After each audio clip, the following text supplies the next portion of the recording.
अस्सलामुअलैकुम to all of you. आज हम चैप्टर नंबर 5 का जो है वो लास्ट टॉपिक कवर करेंगे और साथ में अपना चैप्टर नंबर 6 भी स्टार्ट करेंगे। So without wasting any time let's get started. अब हमारा जो टॉपिक था अब जो रहता है इसमें वो है न्यूरोमस्कुलर ब्लॉकर्स। ठीक है, हम इसको ओवरव्यू देख लेते हैं, कॉन्सेप्ट वाइज बस बात कवर कर लेते हैं इसको, बाकी आपको समझ आ ही जाएगी। जिस तरीके से मैंने आपको बताया था कि न्यूरोमस्कुलर, न्यूरॉन, ठीक है, वर्ड से देखें, मस्कुलर मसल्स ब्लॉकर्स, यानी कि क्या, जो नर्व इम्पल्सेस हमारी मसल्स की तरफ आ रही थी ना, उनको ब्लॉक कर देना। ठीक है, अब जैसे कि ये देखिए यहाँ पर हमारे पास यहाँ से नर्व इम्पल्स आता है। ठीक है, अब देखिए ये ब्लॉक कर रहा है, यानी कि मसल्स तक जो है ना वो रीच नहीं हो रहा, तो इट्स मीन्स ये क्या है, हमारे पास न्यूरोमस्कुलर ब्लॉकर्स।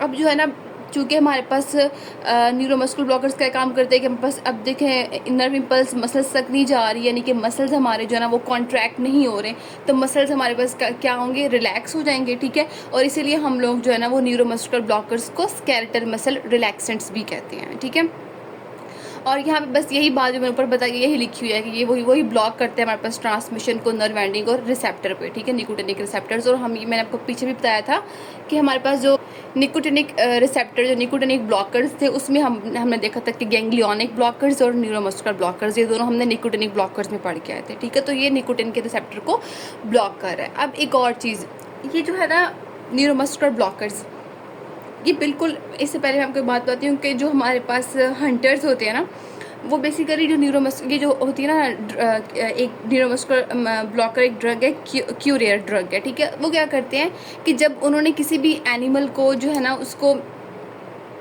पैरालाइज करना होता था ना, तो वो क्या करते थे कि वो जो तीर वो यूज़ करते थे ना, उसके ऊपर वो ये वाला न्यूरोमस्कुलर ब्लॉकर यानी कि क्यूरियर लगा देते थे। इससे क्या होता था कि वो जब एनिमल को जाके जब वो तीर हिट करता था ना, तो वो उसके मसल्स को जो है ना वो पैरालाइज कर देता था, यानी कि वो वाले मसल्स जो उसको भागने में हेल्पफुल कर रहे थे, हो रहे थे ना, उनको जाके जो है ना वो मतलब रिलैक्स कर देता है। मसल्स जो है वो उनकी कॉन्ट्रैक्शन नहीं होती, और जो हमारे पास एनिमल है वो भाग नहीं पाता। ठीक है, जो हंटर्स होते हैं ना, ये प्रे करने के लिए इस तरीके से जो है ना वो शिकार करने के लिए तीर पे क्यूरियर लगा देते हैं। तो ये न्यूरोमस्कुलर ब्लॉकर्स की एक बात बताई हुई है। बाकी यही, अगर ये जो चीज़ मैं बताती हूँ कि आपको, कि ये जो है ना ये स्ट्रक्चरली रिजेंबल करते हैं एसिटाइल कोलिन के साथ। ठीक है, एसिटाइल कोलिन का सारा मैकेनिज्म आपको पिछले चैप्टर में बता के, तो ये बिल्कुल उसी के साथ ना रिजेंबल करते हैं। अब उसके रिजेंबलेंस का क्या मतलब है कि चूंकि ये एसिटाइल कोलिन के स्ट्रक्चरल एनालॉग है, तो ये एसिटाइल कोलिन पे जाकर जो है ना, एसिटाइल कोलिन की जगह पर जाकर जो है ना वो बाइंड कर जाते हैं। ठीक है, जैसे कि मैं आपको फर्दर आगे बताती हूँ। देखिए, इसका जो मैकेनिज्म ऑफ एक्शन उसमें हम लोग पढ़ रहे हैं नॉन डीपोलराइजिंग एंड डीपोलराइजिंग, ये दो हम लोग पढ़ रहे हैं। ठीक है, अच्छा, अगर हम लोग बात करें ना नॉन डीपोलराइजिंग की, तो ये हमारे पास क्या काम करते हैं, ये ना ये कम्पिटेटिवली जो है ना ये ब्लॉक कर देते हैं हमारे पास एसिटाइल कोलिन को। ये कम्पिटेटिवली ब्लॉक करते हैं हमारे पास एसिटाइल कोलिन को, ताकि जो है ना वो जाके निकोटिनिक रिसेप्टर पर बाइंड ना करे। मैं आपको पीछे भी बताया था कि इसकी एफिनिटी फॉर बोथ रिसेप्टर्स होती है, लेकिन ये जो हमारे पास एसिटाइल कोलिन के साथ कम्पिटेटिवली जो है ना उसको ब्लॉक कर पहले जो है ना उसके साथ बाइंड कर compete करता है, और एसिटाइल कोलिन को जो है ना उसके निकोटिनिक रिसेप्टर्स पर जाके बाइंड नहीं करता। ठीक है, और जिससे फर्दर हमारे पास क्या होती है, प्रिवेंट होती है डीपोलराइजेशन। अब चूंकि ये जो है एसिटाइल कोलिन को उसके रिसेप्टर्स पे बाइंड नहीं करने दे रहा, एसिटाइल कोलिन बाइंड नहीं हो रहा। ठीक है, तो फर्दर जो हमें एसिटाइल कोलिन से फंक्शंस मिलने थे ना, वो भी हम लोगों को जो है ना वो नहीं मिलेंगे, और दैट्स वाई हम इसको एंटेगोनिस्ट के तौर पे भी लेते हैं। नॉन डीपोलराइजिंग को ना हम लोग एंटेगोनिस्ट के तौर पर भी लेते हैं। अगर हम लोग बात करें डीपोलराइजिंग की, अच्छा, इस केस में एक बात मिस है कि इस केस में फिर हम लोग क्या कर सकते हैं।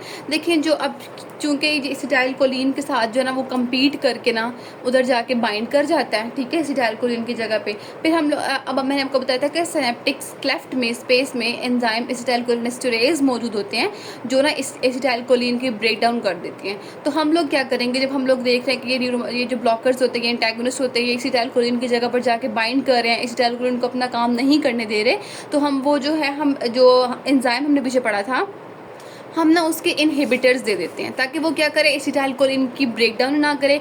जैसे ही वहाँ पे एसिटाइलकोलिन की कंसंट्रेशन इंक्रीज हो जाएगी तो ऑटोमेटिकली जो है ना वो बाइंड करके अपना काम करेगी। वो कौन से इनहिबिटर्स हैं, बुक में लिखे हुए हैं, नियोस्टिग्मीन एंड एड्रोफोनियम। यस, ठीक है। अच्छा, अब हम अगर एगोनिस्ट की बात करें हमारे पास, तो एगोनिस्ट हमारे पास क्या होते हैं कि ये जो एसिटाइलकोलिनेस्टरेज है ना, इधर भी डिग्रेडेशन का काम करेगा, लेकिन इसमें एक डिफरेंस क्या है कि ये जो हमारे पास है ना ये एगनिस्ट जो डीपोलराइजिंग के तौर पे एक्ट करेंगे, जो ड्रग्स हम देंगे, ठीक है, वो जो है ना वो वर्किंग करेंगे, मैकेनिज्म करेंगे सिमिलर लाइक द एसिटाइलकोलिन, ठीक है, जो एसिटाइलकोलिन फंक्शन करता है, यानी कि वो भी डिग्रेड होंगे। जो एंजाइम हमारे पास मौजूद होगा ना एसिटाइलकोलिनेस्टरेज, वो डिग्रेड, इधर हम लोगों ने इस एंजाइम की जो है ना वो इनहिबिटर्स दिए थे, ठीक है, दो।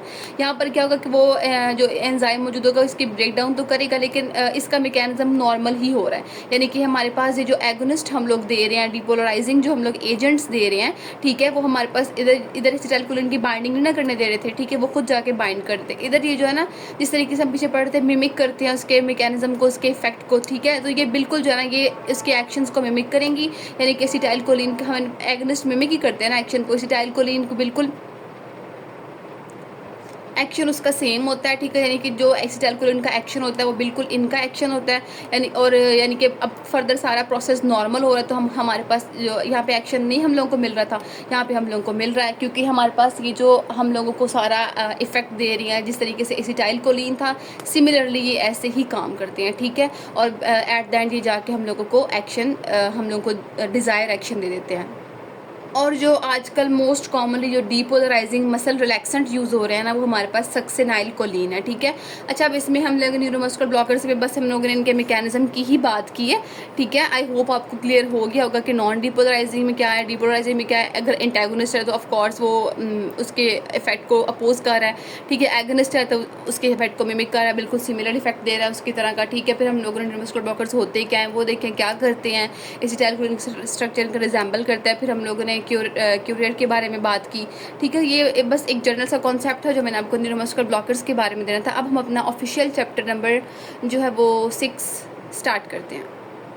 अच्छा, इसमें ना हम बस जनरल सा इंट्रोडक्शन करके ना 10 मिनट्स तक की वीडियो कंप्लीट करके ना मैं आपको फिर चैप्टर नंबर 6 जो है ना एक ब्रीफ सा अच्छा सा जो है ना अगले लेक्चर में जो है ना वो करवा दूँगी।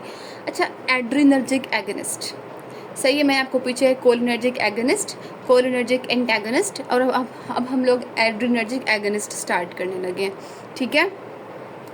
अच्छा, अब एड्रीनर्जिक मैंने पीछे बार बार डायग्राम खोल के नहीं दिखा सकती। जब हम लोगों ने ऑटोनॉमिक नर्वस सिस्टम स्टार्ट किया था, मैंने वहाँ पर आपको जो बुक से ही एक फ्लो चार्ट टाइप डायग्राम थी, मैंने वहाँ पे आपको रिसेप्टर्स करवाए थे, यानी कि जो मस्करिनिक और निकोटिनिक रिसेप्टर्स थे, ठीक है, वो हमारे पास हाँ जी, कोलिनर्जिक रिसेप्टर्स में हमने क्लासिफाई किया था, निकोटिनिक और मस्करिनिक में। अब जो है वो हम लोग एड्रीनर्जिक एगनिस्ट पढ़ रहे हैं। उसमें आपको याद होगा, आप अपना माइंड थोड़ा पीछे की तरफ लेकर जाएं तो हमने देखा था कि पैरासिम्पैथेटिक का जो न्यूरोट्रांसमीटर एसिटाइलकोलिन और जाके जो रिसेप्टर पे बाइंड कर रहा था, और उसके बाद सोमैटिक का भी, ठीक है, जो रिसेप्टर पे, वो सारी बात वो है। अब जो हम लोग ना वो सिम्पैथेटिक सिस्टम बेसिकली इसमें पढ़ेंगे एड्रीनर्जिक एगनिस्ट में। और इसमें जो अगर आप दोबारा से चैप्टर नंबर 3 का वो फ्लो चार्ट जाकर देखें तो इसमें जो हमारे पास न्यूरोट्रांसमीटर है वो है हमारे पास नॉर एपिनेफ्रीन, ठीक है। अच्छा, अब हम लोग अगर थोड़ा सा पहले इंट्रोडक्शन स्टार्ट करते हैं। हमारे पास इसमें मैंने आपको पहले बता दिया कि एड्रीनर्जिक एगनिस्ट में हम लोग क्या करेंगे, हम लोग इसमें सिंपैथेटिक सिस्टम पढ़ेंगे। पीछे हम लोगों ने क्या पढ़ा था, पैरासिम्पैथेटिक सिस्टम, ठीक है। जो पैरासिम्पैथेटिक काम कर रहा था वो कोलिनर्जिक वाला वही काम कर रहे थे। और एड्रीनर्जिक एगनिस्ट में सारे हमारे पास क्या सीन होगा कि हमारे पास इसमें सारे सिंपैथेटिक सिस्टम वाले काम होंगे, ठीक है। और इसका जो न्यूरोट्रांसमीटर है वो हमारे पास क्या है, एसिटाइलकोलिन। पीछे हम लोगों ने क्या न्यूरोट्रांसमीटर पढ़ा, सॉरी, नॉरएपिनेफ्रीन। पीछे हम लोगों ने क्या अपना न्यूरोट्रांसमीटर पढ़ा था, दैट वाज एसिटाइलकोलिन, और इधर हमारे पास है नॉरएपिनेफ्रीन। और उसके बाद जो इसके रिसेप्टर्स हैं हमारे पास, तो पीछे हम लोगों ने पढ़ा था मस्करिनिक या निकोटिनिक, और इधर हम लोगों ने पढ़ रहे हैं हम इधर जो रिसेप्टर्स होंगे वो हमारे पास अल्फा और बीटा रिसेप्टर्स होंगे, ठीक है। पीछे कौन से पढ़े थे, मस्करिनिक और निकोटिनिक रिसेप्टर्स। इसमें हम लोग पढ़ेंगे अल्फा रिसेप्टर्स और बीटा रिसेप्टर्स, और फर्दर इसको भी हम लोगों ने क्लासीफाई किया हुआ है। ये देखें, नॉरएपिनेफ्रिन रिसेप्टर अल्फा बीटा, और इसको भी हम लोगों ने जो है ना वो एगोनिस्ट और एंटागोनिस्ट में जो है ना इसकी डिवीजन की हुई है, ठीक है। और हम इनको इस तरीके से पढ़ेंगे जिस तरीके से हमने पहले पिछले चैप्टर में एगोनिस्ट पढ़ा था, ठीक है, कोलिनर्जिक, और इसमें एंटागोनिस्ट, सेम इधर भी इस तरीके का हम लोग चीज़ें स्टार्ट करेंगे, ठीक है। अच्छा, लेक्चर थोड़ा ज़्यादा लेंथी हो रहा है तो मैं ना नेक्स्ट रिकॉर्डिंग करती हूँ और चैप्टर नंबर 6 जो है ना मैं उसमें आपको स्टार्ट करवाती हूँ, और इंशाल्लाह अगर इंटरेस्ट ले के पढ़ेंगे तो इधर ही कवर होगा, ठीक है। और आई होप 5 चैप्टर्स मेरी तरफ से टोटली क्लियर है। अब हम अपना 6 चैप्टर स्टार्ट करेंगे, ठीक है, और तब तक आप ये कवर करें। Till that, thank you so much.